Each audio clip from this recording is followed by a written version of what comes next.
Seorang anak perempuan berusia 3 tahun bernama Ayunda Amelia mengidap penyakit sirosis hati. Tubuhnya menguning dengan perut yang membuncit. Kami akan sajikan liputannya dari liputan tim jurnalis PTV Maria Gabriel dan juru kamera Gilang Rahmat. Dan informasi ini pemirsa sekaligus menjadi penutup jumpa kita di program Berita 1 siang hari ini. Saya Adristia Sintia atas nama seluruh kru yang bertugas mengucapkan terima kasih atas kebersamaan Anda. Jangan lupa untuk selalu ikuti akun media sosial kami di Instagram, X dan juga YouTube. Jaga kesehatan dan tetap semangat. BTV, televisi paling menghibur. Saya maksa-maksain lah ya, nggak punya uang juga, maksa-maksain demi anak kan. Anak saya dikasih penyakit kayak gini, rasanya nggak adil gitu ya Bu. Rasanya nggak adil, anak sekecil dia harus punya penyakit yang berat kayak gini gitu ya Bu. Pasti perjalanan muntah sampai muntah darah Bu, banyak, sampai gumpalan kayak darah segar sama darah darah yang kayak hitam-hitam kayak gitu keluar. Terus saya kesempatan untuk menyembuhkan anak saya supaya panjang umur.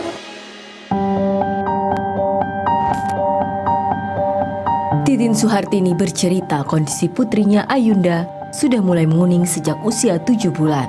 Warna urinnya pun seperti teh. Minimnya informasi yang didapat membuat Titin dan keluarga mengira bayi Ayunda kurang sinar matahari. Akses dan kondisi ekonomi yang sulit membuat Titin baru memeriksakan dan menjalani proses pengobatan untuk putri kecilnya ketika berusia 2 tahun. Awalnya Ayunda didiagnosa dengan gizi buruk lantaran beratnya hanya 7 kg dan perutnya buncit.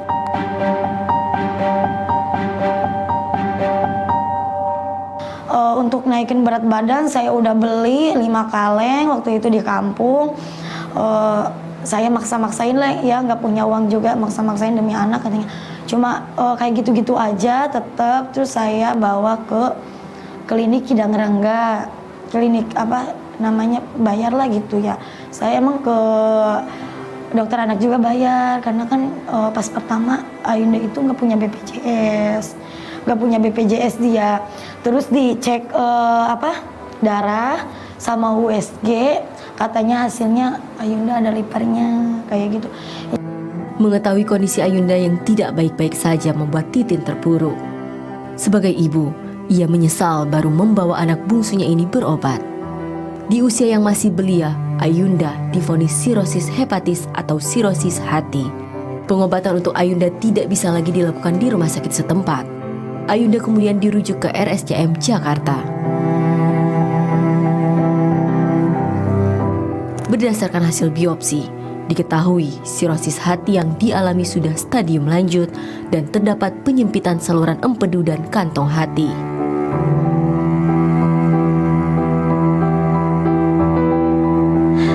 Anak saya dikasih penyakit kayak gini, rasanya nggak adil gitu ya Bu.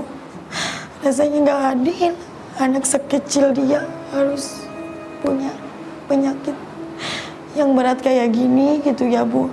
Yang berat kayak gini, saya harus bagaimana gitu sebagai orang tua. Kalau bisa saya gantikan, mending istilahnya saya aja gitu, yang itu anak saya jangan, anak saya nggak salah apa-apa kayak gitu.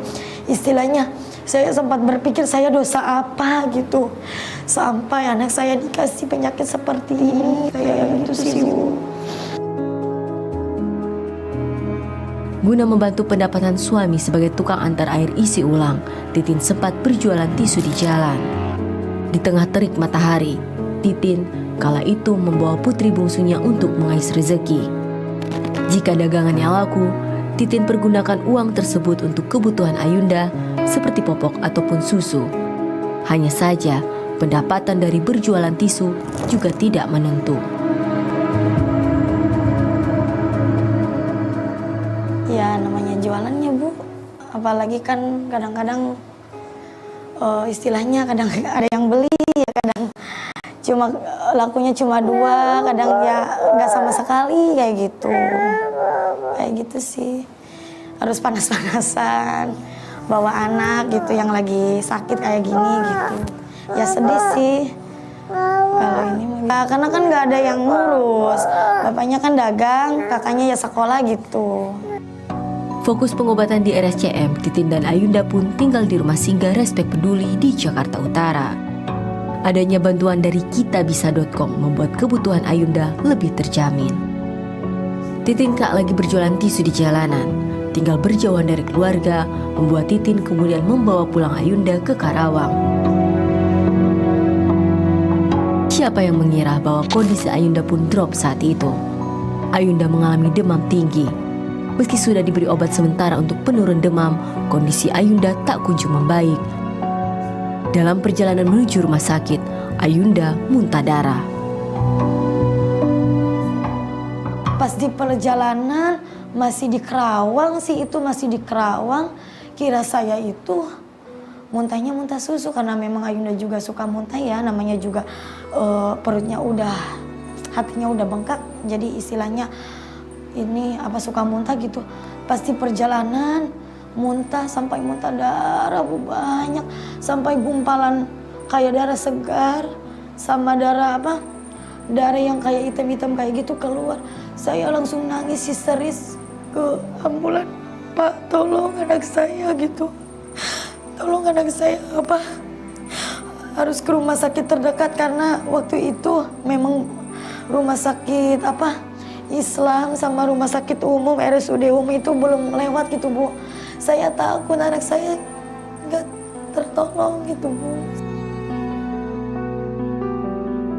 Meski dalam kondisi sakit, Ayunda tetap menjadi sosok anak yang ceria. Ia suka bermain dengan relawan atau teman-teman seusianya di rumah singgah. Saat ini Ayunda fokus untuk perbaikan gizi terlebih dahulu. Untuk mencukupi kebutuhan nutrisi, Ayunda menggunakan nasogastrik tube atau NGT untuk minum susu khusus. Jika berat badannya sudah mencapai target, Ayunda akan di-screening untuk proses cangkok hati. Tahapan demi tahapan demi kesembuhan sang buah hati masih terus dilakukan. Meski berlinang air mata, doa dan harapan terus dipanjatkan. Sekecil apapun uluran tangan dari Anda bisa membantu mereka yang membutuhkan. Dari Jakarta, Maria Gabriele, Gilang Rahmat melaporkan.